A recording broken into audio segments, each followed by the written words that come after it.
O Rhan gan Mererid Hopwood, penodau, Ymlaen, ar tudalen 27.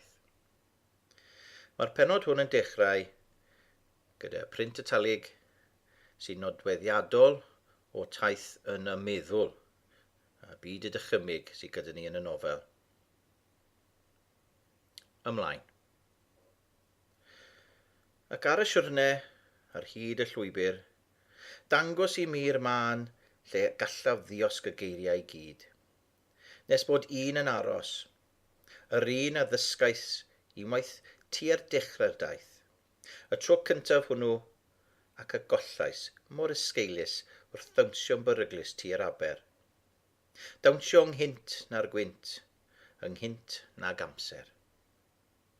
Gad i mi ei glywed eto, a'i gipio yn ôl o gyfrinach y golau, o sibrwd yr awel, o gusan y gwynt, o siarad y dŵr, a'i lefen a'i chwerthin, o'r iaith sydd yn arogl y grig ar eithyn, o'r pridd.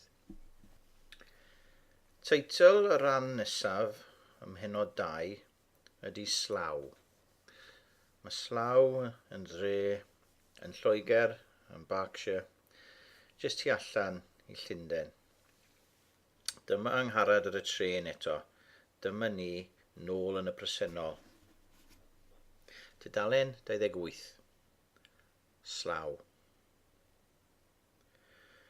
Roedd y tren yn gwagio, ac roeddwn wedi dyfalu yn gywir am y dyn busnes ar fy mwys. Doedd e ddim am fusnesan yn fy busnes i.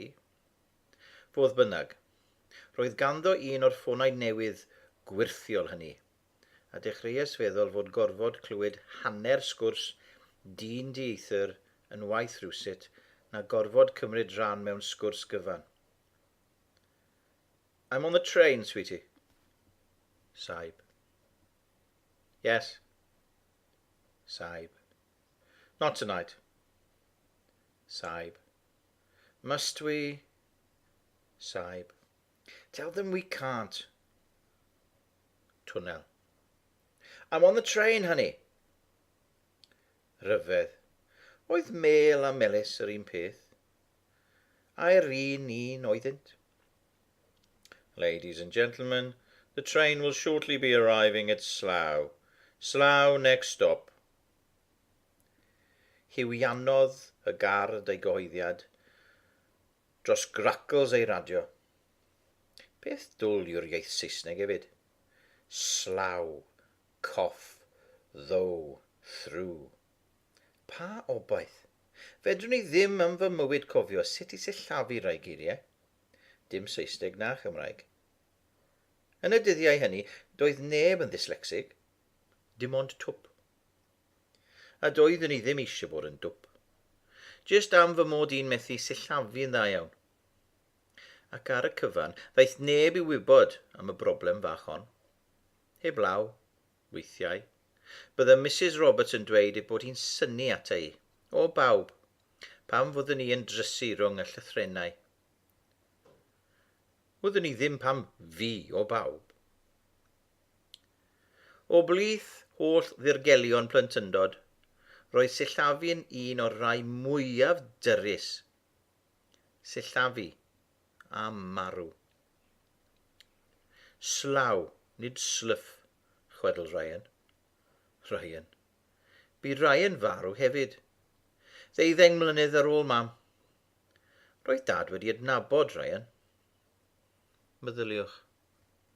Asma. Teitl y rhan nesaf ydy Y Fogfa. Dyna'r enw Gymraeg am asma. Y Fogfa. Roedd arna i ofn asma. Roedd asma yn heili mam. Roedd asma ar antidiwn, chwaer mam. Gwelais i hi unwaith yn dal yn ochr y seld ac yn tynnu ei andl, a doedd hi ddim yn gallu dweud dim. Dim hyd yn oed oedd hi'n iawn. Y tro hwnnw, redais allan at y lein ddillad, lle roedd myngu yn hongian crysau dad. Y dweud wrthi hi i ddod yn gloi achos fod Aunty June yn marw. Redeg nôl i'r tŷ, am yn gi yn dod mor gloi ag y gallai yn ei sgidiau bach neifi, a fi'n cael orders i fynd i nôl hambag anti-June i mofyn y pwmp.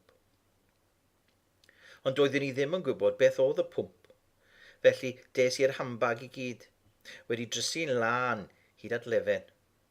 Ond roedd gormod o ofn arna i adl y dagre mas, cael fy hala o'r gegin wedyn, a sefyll ar ben stôl mwyn pipo mewn trwy'r crac yn yr hatch rhwng y rŵm gorau a'r gegin. I weld Aunty-June yn tynnu ar y pwmp bach glas. Druan Aunty-June. Yn y rhan nesaf, dyma ni nôl gydag atgofion Angharad. Tudalen 31. Dechrau ysgol. Arogl arbennig. Dechrau arbennig i ddiwrnod arbennig. Roedd dad wedi codi'n gynnar ac wedi gwneud brecwas mawr i ni'n dau. Bacon a wy a bar y saim a thost a marmalade. Roedd Aunty-June am yn gi wedi ffono neithiwr i ddymuno'n dda i fi gyda chyfarwyddiadau am y sgert a jwmper brau neilon o'n i fod i wisgo i fynd. Ond roedden ni wedi perswadio dad i adl i fi wisgo dillad ysgol Sul. A doedd ddim llawer o waith perswado a dad mewn materion fel hyn. Ffrog goch gyda chardigan goch a botymau buwch fach gota arni. Roedd gen i sgidiau newydd o Clarks. Rhai brown gyda thafod o bwcl a thillau bach yn y lledr ar y tu blaen. A sanau gwynion. Roedd y ddwy eitem olaf yn anfoddhaiol. Y sanau a'r sgidiau. Roeddwn i wedi gobeithio cael sgidiau di sgliniog, ond doedd dim par yn y siop i ffito fy nhraed llydan. Dim ond y rai brown. Rai brown yn gywir fel y rai brown oedd gen i'n barod. Ac yn y dyddiau hynny, doedd hi ddim yn arferiad, neu o leiaf ddim gan dad, i fynd i chwilio mewn siopau eraill. Yn Clarks, naillai rai brown neu ddim o gwbl. Cartref, naillai rai brown newydd neu'r hen rai brown. Dyna'r ddewis. Ac roedd yr hen rai brown yn gwneud dolir, felly rai brown newydd amdani. Ar sonau, am ryw reswm, doedden nhw ddim yn aros lan. A'r mwyaf o'n i ei tynnu at fy mhen glin, mwyaf penderfynol oedden nhw o lithro lawr at fy migwn. Knickers neifi a vest. A dyna ni. Roeddwn ni'n barod i fynd i'r ysgol fawr yn adnabod neb heb law am Meilwyn Morris a Brian Jones oedd yn arfer bod yn yr ysgol feithrin, ond oedd wedi dechrau'n ysgol fawr dyma o'n blaen ni. Y rhan nesaf ar tudalen 33. Dyma darn allan o gyfrol deyrnged Ifan Gwyn. Cefais y fraint o ddod i nabod Ifan Gwyn yn y cyfnod pan oedd yn magu plentyn ar ei ben ei hun. Gwaith anodd. Gwaith a alwau am y mynydd, a gras a chariad. Roedd Ifan yn meddu ar y tri pheth hyn. Dyna rai o'r nodweddion pennaf a'i gymeriad. Bydda'n ymfalchio'n fawr yn llwyddiannau a'i blentyn. Merch fach. Heb os, hi oedd canwyll ei lygad. Anghofiai fyth alw yn y cartref yn yr eglwys newydd y bore cyntaf y dechreuodd ei ferch yn yr ysgol. Roedd e'n betrus iawn, ond roedd hithau wrth gwrs wrth ei bodd. Merch siriol, hapus, gymdeithasol, gweithaf yr ergyd o golli ei mam mor ifanc.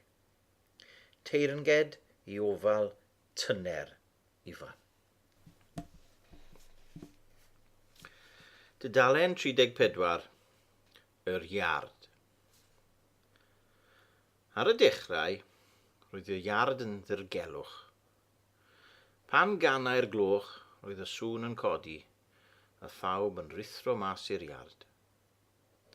Bydde y plant mawr yn dod dwmbar dambar lawr llawr, ac roedd sefyll ar waelod y star concrit a arweiniau at stafelloedd dosbarth y plant mawr yn beryg bywyd amser chwarae. Gwisgo cot, mynd allan i fyd newydd. Sefyll yn dyn wrth y biben sy'n arwain o'r bondo i'r llawr a gwasgu'n erbyn y wal. Teimlo'r gwynt am fy nghoesau. Dal gwaelod fy ffrog. Ofni yn fy nghalon. Y bydda'r gwynt yn codi'r ffrog a dangos y knickers neifi. Teimlo lwmpyn caled yn fy ngwddw. Gwylio'r bechgyn mawr yn chwarae rygbi. Y merched mawr yn chwarae rhyw gêm gyfrin gyda darn o lastig rhwng pigyrnau 2 ohonynt ac un arall yn y canol yn neidio drwy patrymau dirgel. Gweld y goeden, gastan wydden, yn y pen draw pell. Reit ar bwys y reilyn sy'n gwarchod y plantos rhag y reilffordd. Ac yn y pen draw agos, gweld y res o 2 bach a'i drysau stabol. Astudio fy nhaid.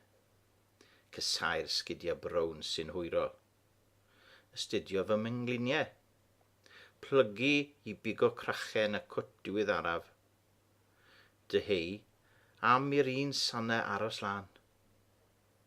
Codi fy mhen a gweld bod elastig wedi cyrraedd pengliniau'r 2 ferch dal a'r ferch yn y canol yn neidio'n uwch drwy'r patrymau cyfrin. Syllu.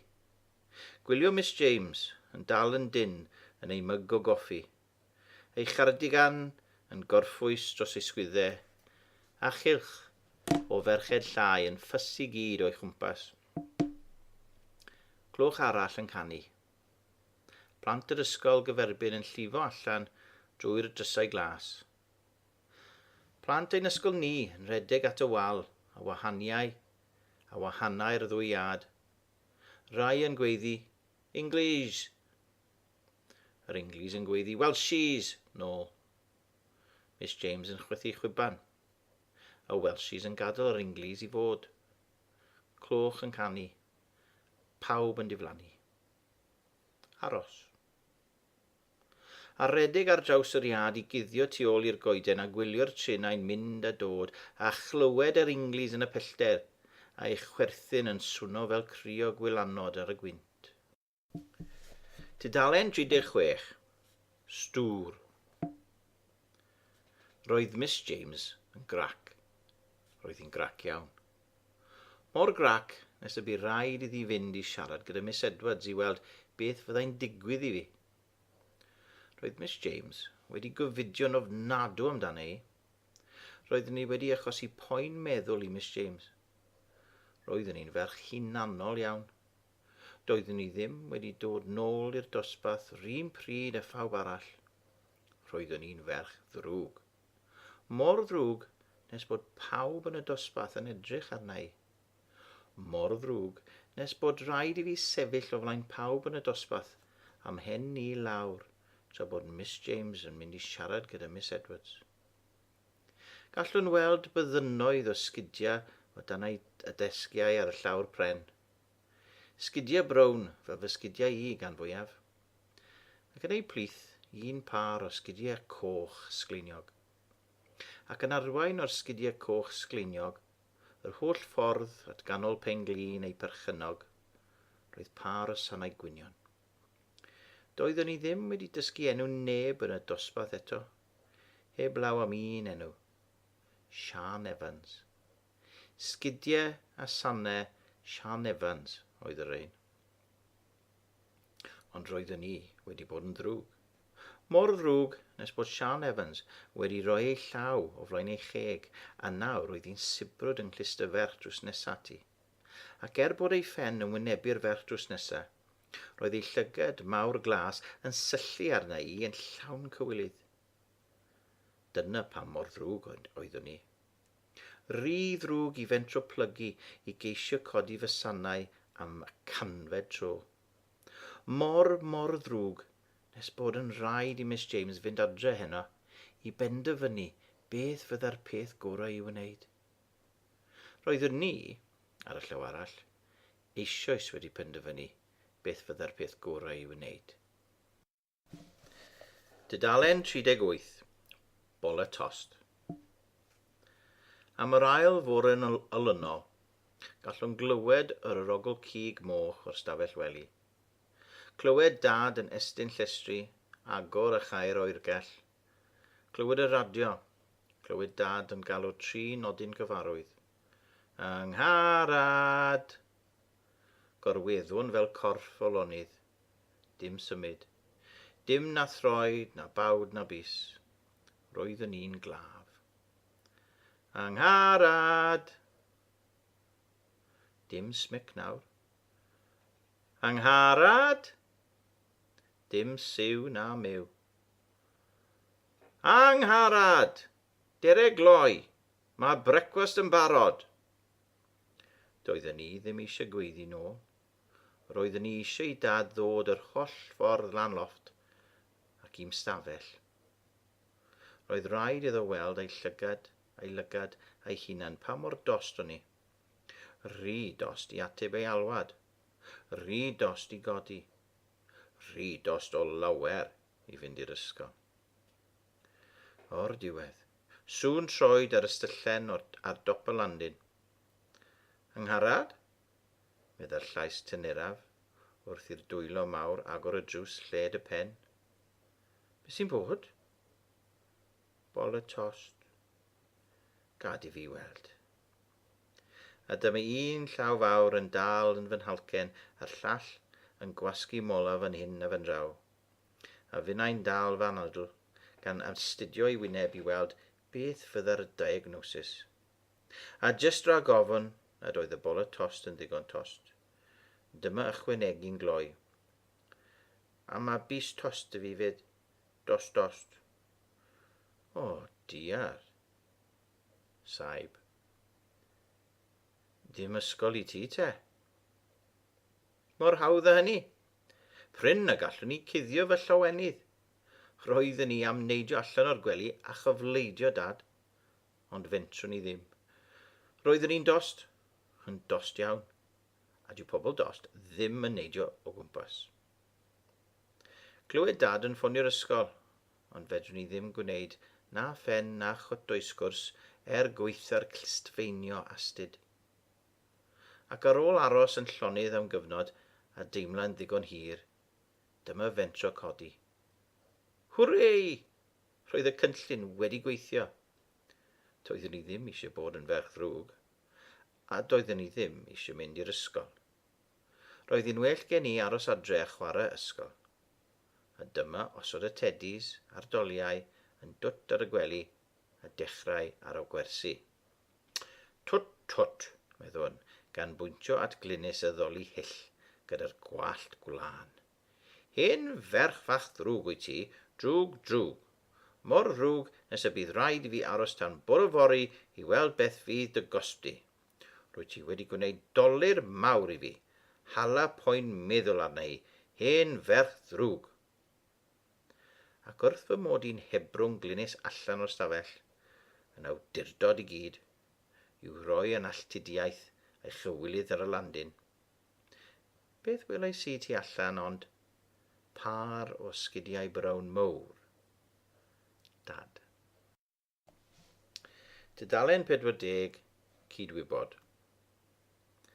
Y noson honno, gorweddau Sam yn hir yn methu'n 10 a mynd I gysgu. Roedd y cwpwr dillad ar draed y gwely yn mynnu tyfu'n fawr ac yn nes ac yn fach ac ymhell am henni'n llawn o'r gyfrinach newydd. Roedd dad wedi rhoi enw ar y llais bach tu mewn I mi. Y llais bach sydd wedi bod yn siarad gyda fi bob dydd. Y llais bach sydd wedi bod yn gwmni da tan ddoi. Y llais bach sydd tan ddoi wedi bod yn debyg iawn I fy llais I. Ond llais sydd nawr wedi penderfynu troi I fod yn debyg I llaisiau bob math o bobl eraill hefyd. Llais sydd y tu mewn I mi, ac ar yr un pryd y tu allan I mi. Llais sy'n llygaid. Llais sy'n gwylio. Llais sy'n siarad. Enw'r hen lais bach hwn, meddai dad, yw cydwybod. Hen enw salw caled cas. Mae gan dad cydwybod. Weithiau mae cydwybod dad yn ei gadw fe ar y hun. Hwn yw'r llais fydd yn dweud wrth i bob tro byddai bron y gwneud rhywbeth o'i le o hyn mas. Ond, os byddai'n gwrando ar y llais bach busneslyd hwn, byddai'n ysgoi gwneud dim byd o'i le. Ac wrth ysgoi gwneud dim byd o'i le, byddai'n ysgoi gorfod sefyll o flaen y dosbarth, ac yn osgoi llygad cyhuddgar Sian Evans, ac osgoi stŵr gan Miss James, ac yn fwy na dim, osgoi siomi dad. Doedd dad ddim wedi cael dolir na phoen meddwl fel Miss James, a doedd e ddim wedi gweiddi fel hithau chwaith, pan glywodd fy mod i wedi aros ar iard ar ôl i'r gloch ganu. Roedd beth oedd wedi digwydd i dad yn llawer gwaith. Roedd dad wedi cael siom. Tudalen 42, Perchen. Roedd gan y fon fam a ffobia. Roedd gen i grwban a chydwybod. Doedd i fon ddim yn gwybod mod i'n gwybod fod ganddi ffobia. Tybed oedd hi'n gwybod fod gen i cydwybod. Tybed oedd gan bawb cydwybod. Ond roeddwn i'n gwybod i sicrwydd na fyddwn i'n mentro i holi. Rhag gorfod cyfadda fod gen i un.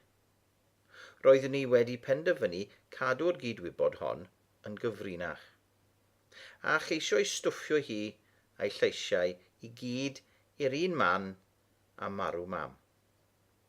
Yn rhywle pell o'm talcen. Rhywle mor bell yn ôl ar bobl ar goryn fy mhen. Rhywle digon pell o'r darn hwnnw o'm calon sydd weithiau yn fy stymog. Tudalen 43. Dyma ddarn allan o gyfrol deyrnged i Fan Gwyn. Mae'n Saesneg. In those years, there were certainly periods when Gwyn appeared to be a very troubled man. No wonder. The death of a partner at such an early stage in one's life is bound to leave a scar. That, and the burden and responsibility of raising a young daughter all alone. Tudalen 44. Te. Roedd awr fy nghywilydd wedi hen fynd yn angof i bawb ond fi, ac roeddwn i wedi gwneud ffrindiau gyda phawb yn y dosbarth, yn cynnwys Sian Evans. Doeddwn i ddim yn hoff iawn ohoni. Doedd neb yn hoff iawn ohoni. Ond roedd pawb yn esgus bod yn hoff ohoni. Roedd ganddi gymaint o bethau. Mae'r oedd fy ffrind gorau i. Roedd Mae'r yn dwt, yn grwn ac yn dwt, ac yn wen i gyd. Roedd Mae'r yn dweud hidio befo, achos roedd mam Mae'r yn dod o'r gogledd. Pan fydde Mae'r yn chwerthin, bydde 2 bant yn ymddangos yn ei bochau. Roedd Mae'r yn gwybod sut i wneud plethen, ac yn dod â chrib a slaid a bobl i'r ysgol bob dydd i trin fy ngwallti. Roedd Mae'r hefyd yn gwybod sut i gadw sannau rhag llithro lawr at y pigwrn. Y cyfan oedd ei angen oedd 2 ddarn bach o lastig wedi ei gwynio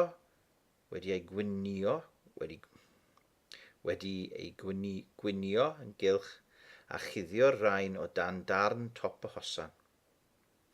Dyma Mae'r yn dod â 2 yn anreg i fi.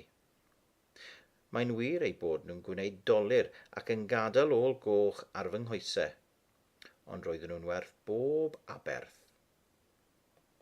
Roeddwn wedi dod i arfer byw gyda'r cwmni newydd anymunol hwnnw hefyd. Cydwybod. Roeddwn i'n clywed ei lais weithiau, ac weithiau roeddwn i'n gwrando amdano. Un diwrnod, pan oeddwn i'n chwarae gyda myfanwy, yn ei gwylio'n gwneud dim rhwng chwyn a blodau'r argefn.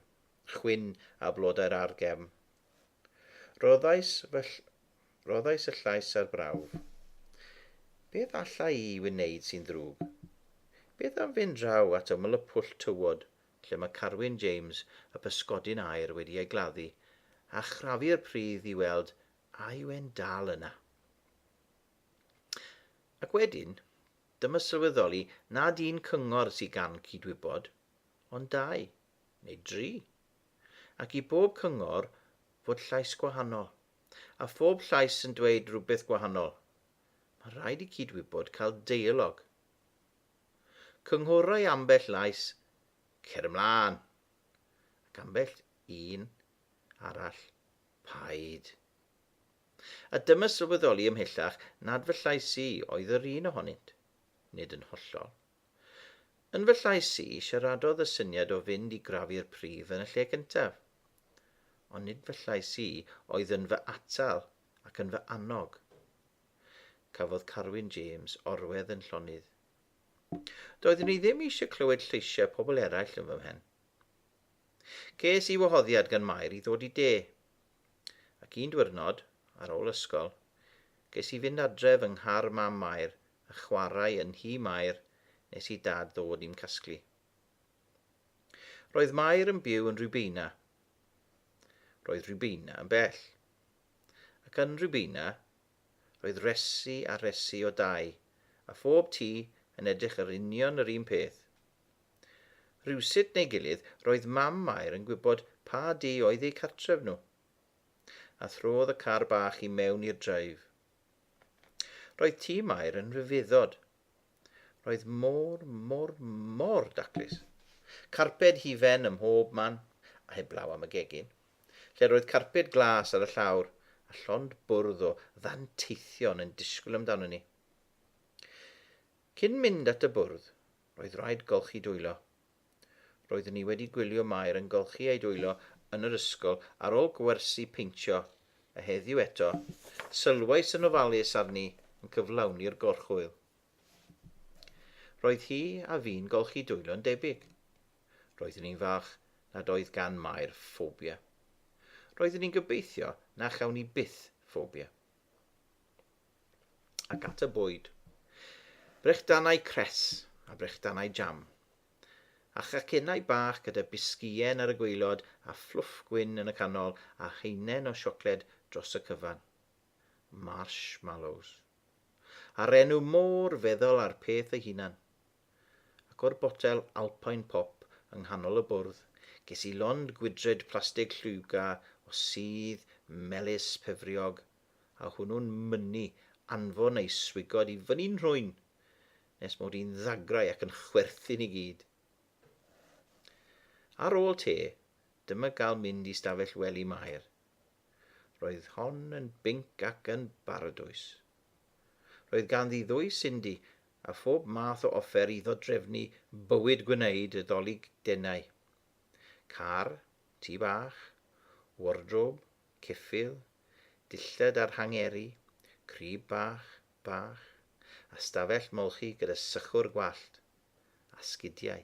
Sgidiau o bob lliw a llun. Sgin ti cyfrinach, gofynnodd Mae'r gan sibrwd. Teimlais fy hunan yn mynd yn oer ac yn dwym. Oedd, roedd gen i gyfrinach, ond roedd hi'n gymaint o gyfrinach nes mod i'n ofni cyfaddau. Nid yn unig y gyfrinach, ond fod gen i gyfrinach o gwbl. Dywysais chwarae'n saff. Pam? Gofynnais yn dawel bach. Mae gen i un, meddai Mae. Ond roeddwn i'n gwybod, gweithaf yr olwg ddifrifol ar ei wyneb, fod Mae'r yn falch o'i chyfrinach hi. Roedd ei llygad yn gyfuniad o bendantrwydd a difrifoldeb a llawenydd. Dim ond diflastod fyddai yn fy llygad i wrth feddwl am fy nghyfrinach hi. Ti'n mlaen? Siŵr iawn fod gen ti gyfrinach? Sŵn allwedd yn y drws lawr llawr. Daeth tad Mae'r adref o'r gwaith mewn siwt. Gwaredwr. Ti di ddeud helo wrth dad, galwodd mam Mae'r, a dyma'r 2 ohonom yn gadael ein chwarae i ddod i'r gegin a dweud helo. John, dyma Angharad, ffrind fach Mae'r, hogan ifan gwyn. Ac, ar ôl saib bach, ychwanegodd, hogan ifan gwyn y cerddor. A gyda hynny, daeth ifan gwyn i giro ar y driws yn rhywbeina a dod â'r chwarae i ben. Yn y car ar y ffordd adre, gofynnais i dad a oedd gan bawb gyfrinach. Doedd dad ddim yn gwybod yn siŵr a oedd gan bawb gyfrinach, ond roedd e'n meddwl mwy na thebyg fod. Gofynnais wedyn beth yn union oedd cyfrinach.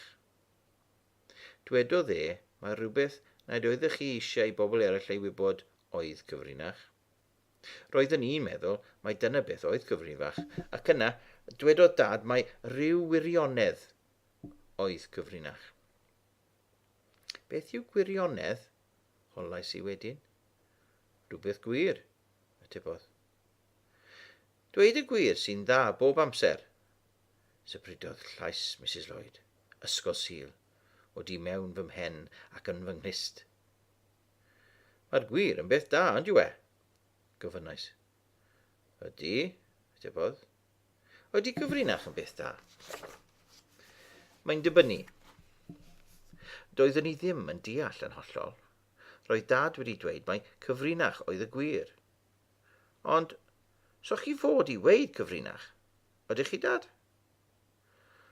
Ac rwy'n cofio bod dad wedi aros yn hir cyn ateb yn bwyllog. Ar y gyfan, mae'n well peidio. Ches i erioed wybod beth oedd cyfrinach Mae'r. Dwi ddim yn meddwl bod ganddi gyfrinach go iawn. Esgus oedd hi. Chafodd hi byth wybod beth oedd fy nghyfrinach hi.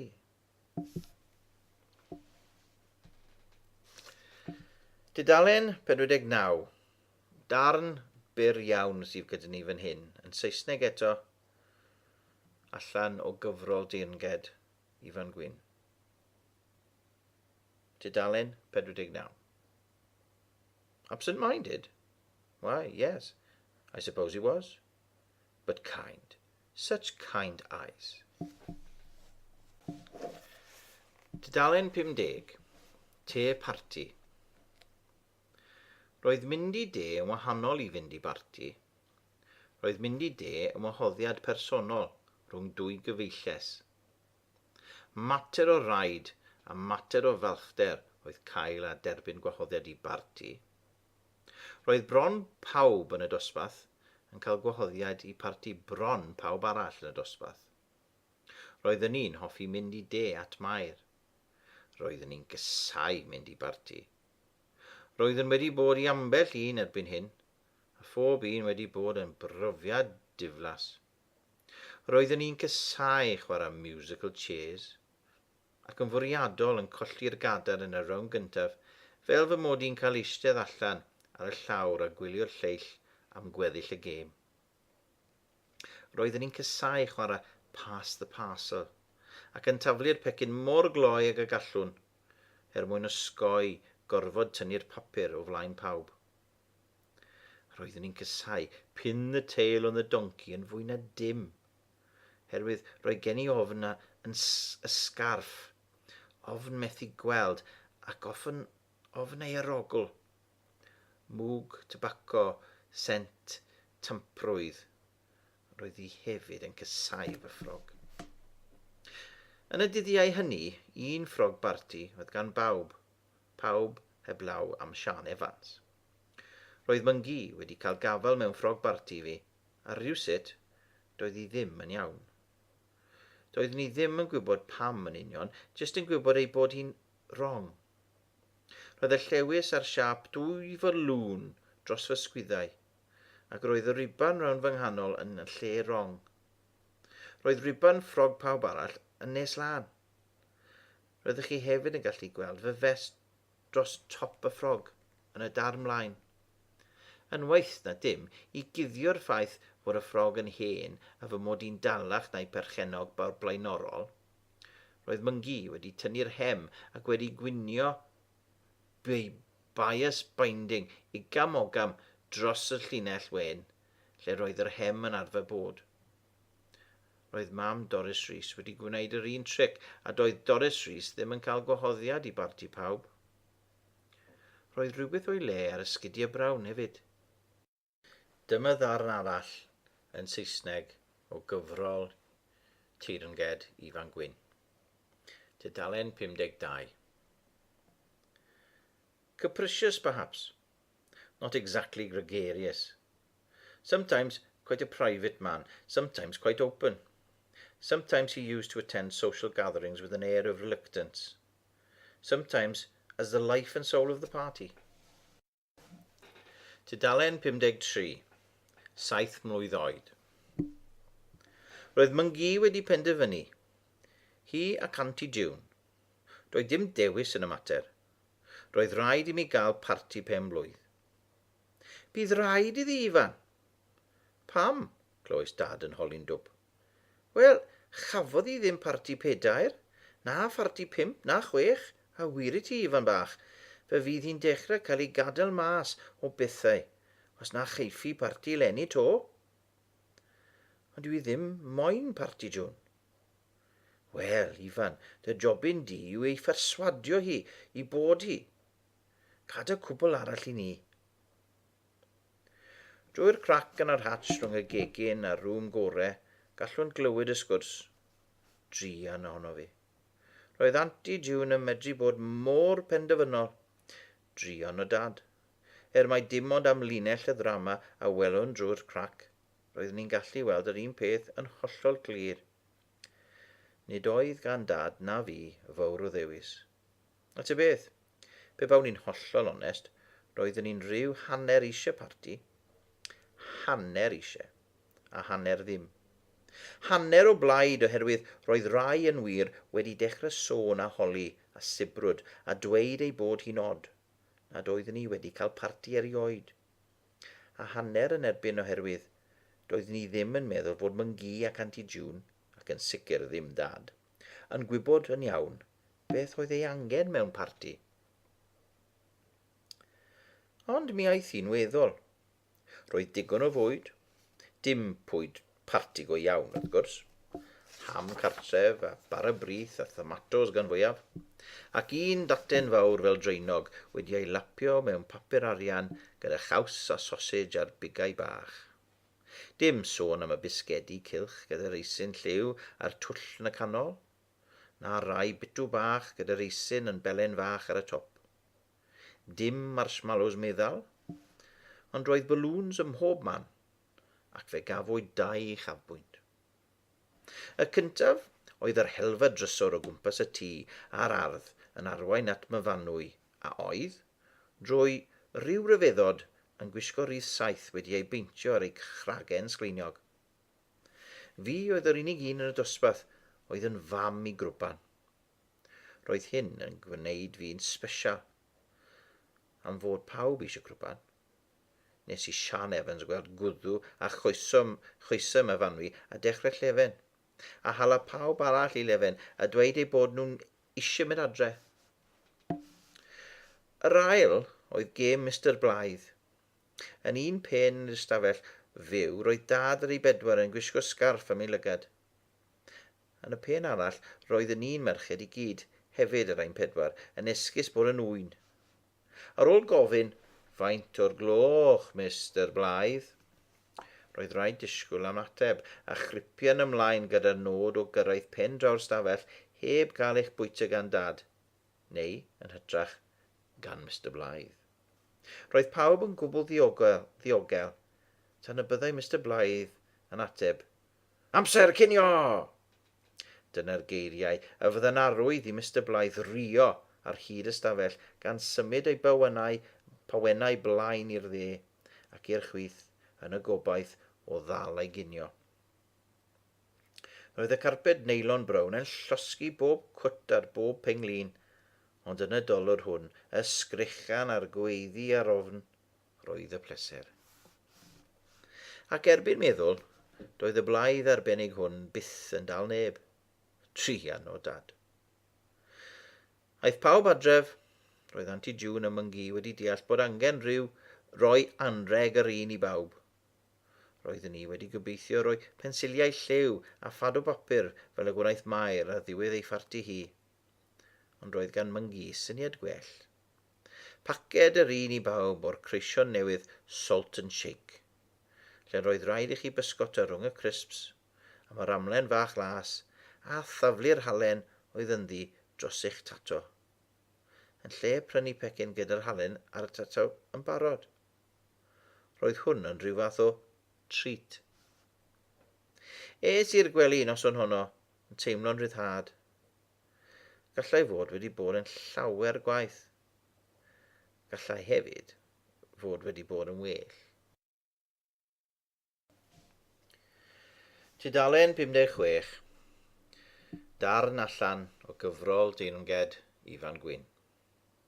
Mae'r frawddeg olaf yn y darn yn awgrymu'r gyfrinach sydd yn heulu Angharad, ac hefyd wrth gwrs yn cyfeirio at y teitl. He doesn't seem to party much now, but when he did, in his younger years, he would invariably find the piano and play. He would also enjoy a drink. No beer, just red wine. And later, sometimes whiskey. And let's not forget his pipe. He would also be permanently attached to his pipe, or rather, his pipe to him, though one can never be quite sure about the order of the relationship between these two things. Himself and his pipe. No more than one can ever be sure of the exact nature of the relationship between any two things. Tudalen 57, Gwyn a Chaws. Roedd partion y bobl fawr yn sicr yn waith na phartion plant, nad oedd disgwyl I neb chwarae musical chairs na pass the parcel. Ar ryw sit ar y cyfan, ro'n i'n teimlo nad oedd dad wir eisiau mynd i'r partion hyn ryw lawer. Fi fydda'r unig blentyn, bron yn ddieithriad, a byddai hyn yn denu llawer iawn o ffws. Weithiau byddwn ni'n eitha mwynhau bod yng nghanol y fath sylw, weithiau ddim. Y peth gorau am bartion dad oedd dillad y menywod a chael yfed squash drwy welltyn. Mwg bac o pib, mwg sigaret, mwg sigar. Roedd patrwm y partion o hyd yr un peth. Mynd ar goll rhwng coesau pobl. Ffeindio'r bwrdd bwyd. Rhywun yn fy ffeindio I. Ffeindio'r piano. Agor y hambag bach oren sgleiniog y ddiau gyda mi I bob parti. Tynnu llyfr allan. Eistedd o dan yr offeryn a dallen. Gan wybod, yn hwyr neu hwyrach, y byddai dad yn dod at y piano. Ar y degau pryn pan fyddai gan y bobl oedd yn cynnal y parti blant, byddai'r plant hynny yn cael commands I fod yn neis wrtha I, ac yn dod I ofyn I fi chwarae gyda nhw. Roeddwn ni'n cysau hynny. Yn enwedig os oedden nhw'n blant mawr.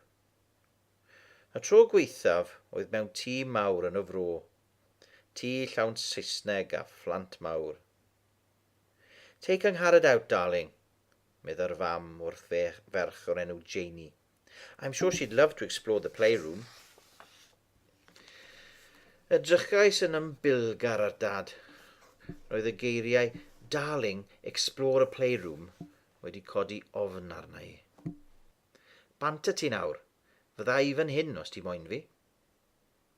A chyn I mi allu protestio, roedd Janie yn fy nhynnu allan i'r tywyllwch ac ar hyd rhyw lwybr bach I ben yr ardd.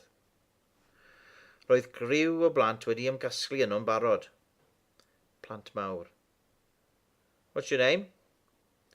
Roeddwn ni'n gwybod beth I ddisgwyl. Angharad. And grenade? You angry, what? Leave her alone, medda Janie. It's a lovely name, proper Welsh. Ond roeddwn ni'n gwybod yn iawn ei bod hi'n meddwl ei fod hi'n enw silly. What do people call you? Meddai wedyn. Roeddwn ni'n fyd. I mean, in real life. Roeddwn ni dal yn fyd. Roedd arna I ofn siarad oherwydd roeddwn ni'n gwybod pe byddwn ni'n agor fy ngheg bydde dagran trio dod mas am llygad. Ac na fydden nhw'n llwyddo, bydden nhw'n dal I losgi. Roeddwn ni wedi dysgu fy hun yn I beidio â llefen o flaen pobl dieithar. Wel, peidio â llefen o gwbl. Doeddwn ni ddim yn llefen yn bert. Fydda'r dagra ddim yn syrthio'n dyner ar hyd fy ngriddiau welw, ac yn hytrach yn arllwys yn afriolus o ddau pwll coch fy llygad hyll ac yn steinio fy wyneb yn batches I gyd. Do they call you Angie? Sgwydais fy mhen, ond roedd neb yn sylw. Do you want a drink, Angie? A gyda hynny, dyma estyn cwpanaid mawr o lemonade a gwelltyn. I like your dress, meddai wedyn, ac roedd hi'n gwybod yn iawn nad oedd hi. Roedd hi mewn ffrog hir binc yn union yr un peth a ffrog ei mam. Come on, let's tuck in. Yn y playroom, roedd bwrdd o fwyd parti go iawn. Bisgedi bach crwn gyda thwll yn y canol ac eisyn bob lliw. A cacennau bach gyda fflwff gwyn a siocled drostyn nhw. Brechdanau jam. Creision bach fel modrwyon. Ac roeddwn ni'n rhy lawn o dristwch I allu bita dim. Ar ôl i'r criw orffen, dyma wthio'r llestri naill ochr. Let's play spin, meddai un o'r bechgyn ag enw tebyg I Janie. Falle Jamie. Not spin strip, meddai Janie, a'i llais yn esgus dweud nad oedd hi eisiau chwarae'r gêm, ac yn dweud go iawn ei bod hi ar un pryd. Doedd ni ddim yn gwybod dim am spin na spin strip, heblaw am y ffaith nad oeddwn ni eisiau chwarae o gwbl. A dechreuodd y gêm. Roedd hyn yn llawer gwaith na musical chairs a phob gêm barti arall. Roedd y bechgyn yn cydio yn y darn o'n llafn a charn y gyllell a'i throi ar wyneb y bwrdd. Wedyn, byddai'n rhaid i'r sawl a wyneba'r min ar ôl i'r gyllell stopio, symud, tynnu dilledyn. Roeddwn ni wedi fy nal. Yn rhy ofnus I siarad rhag teimlo fy llygad yn llosgi. Yn rhy ofnus I chwarae'r gêm rhag gorfod tynnu dillad. Yn rhy ofnus I fynd I chwilio am dad rhag mynd ar goll ar y llwybr tywyll tir tŷ. Trwyllwyd y gyllell. Arafodd. Hofrannodd ei min rhwng Janie a rhywun arall. Spin again, meddai un o'r criw. A gyda hynny, agorodd drws y playroom. Dad.